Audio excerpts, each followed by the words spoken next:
சிவகாசியில இவர்கள் ஆட்சிக்கு வந்த பிறகு எந்த ஒரு புதிய திட்டத்தையாவது கொண்டாந்துருக்காங்களா?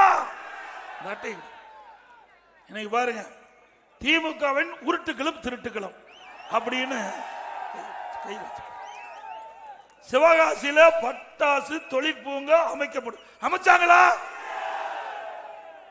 சிறுவெல்லிபுத்தூர்ல அழகர் அணை திட்டம் செயல்படுத்தப்படும். செஞ்சாங்களா? அருப்புக்கோட்டையில சாய தொழிற்சாலை நிறுவனாங்களா?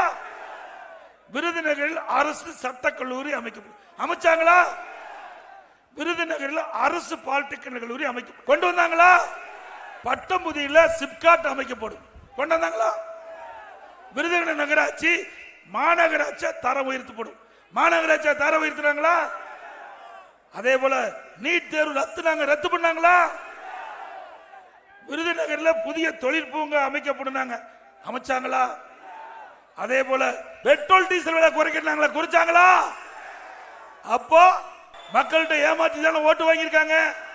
அப்போ 10 கோரிக்கையில ஒரு கோரிக்கை கூட நிறைவேற்றல அப்படின்னா என்ன மார்க் கொடுக்கலாம்? 0 மார்க் கொடுக்கலாம்.